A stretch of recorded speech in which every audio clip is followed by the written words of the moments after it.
Bonjour, bon dimanche. En ce dimanche, alors que nous continuons à célébrer la semaine de prière pour l'unité des chrétiens, je vous donne comme pilule.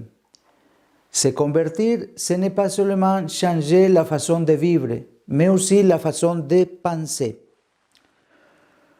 La page de l'évangile d'aujourd'hui, qui est prise de Matthieu 4, 12, de verset 12 au 23, raconte le début de la prédication de Jésus en Galilée.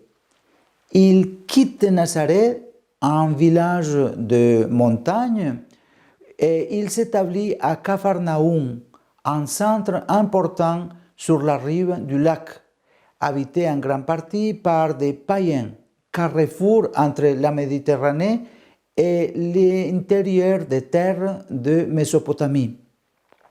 Ce choix indique que les destinataires de sa prédication ne sont pas seulement ses compatriotes, mais ceux qui arrivent dans la cosmopolite Galilée des nations, comme on l'a appelé. Vu depuis la capitale Jérusalem, cette terre est géographiquement périphérique et religieusement impure, parce qu'elle était pleine de païens en raison du mélange avec ceux qui n'appartenaient pas à Israël. On n'attendait certainement pas de grandes choses de la Galilée pour l'histoire du salut. En revanche, c'est précisément de là que se diffuse cette lumière sur laquelle nous avons médité les dimanches précédents, la lumière du Christ. Elle se diffuse justement à partir de la périphérie. Le message de Jésus reprend celui de Jean-Baptiste en amorçant le royaume des cieux.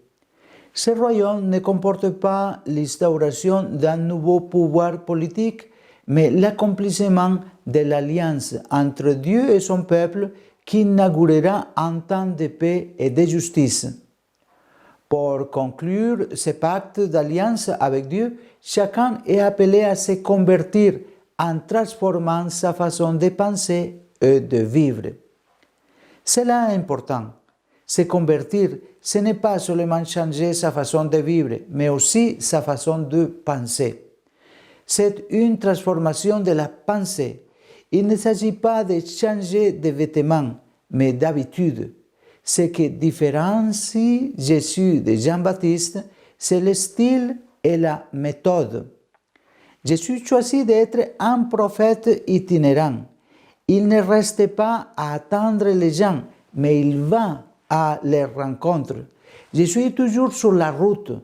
Ses premières sorties missionnaires ont lieu le long des rives du lac de Galilée, au contact de la foule et en particulier des pécheurs. Là, non seulement Jésus proclame la venue du royaume de Dieu, mais il cherche des compagnons à associer à sa mission de salut.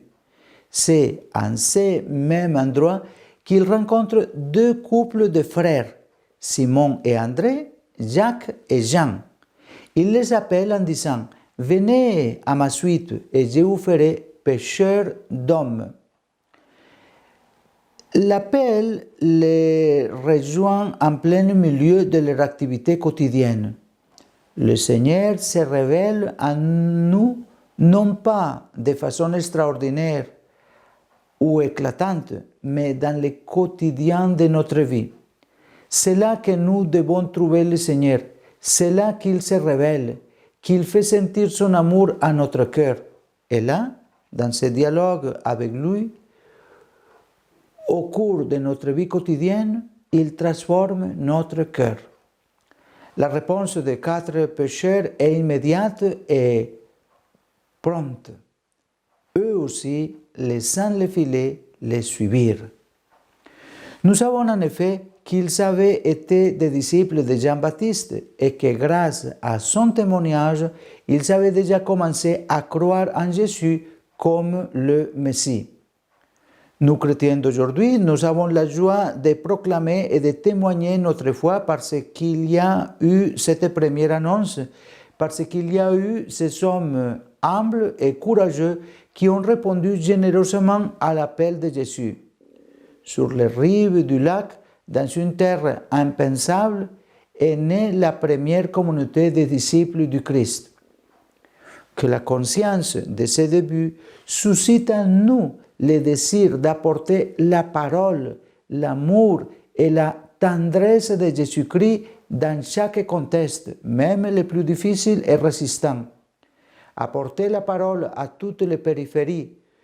Tous les espaces de la vie humaine sont un terrain où jeter la semence de l'Évangile afin qu'elle porte un fruit de salut. Que la Vierge Marie nous aide par son intercession maternelle en cette semaine de prière pour l'unité des chrétiens à répondre avec joie à l'appel de Jésus à nous mettre au service du royaume de Dieu. Bonne journée, bon dimanche.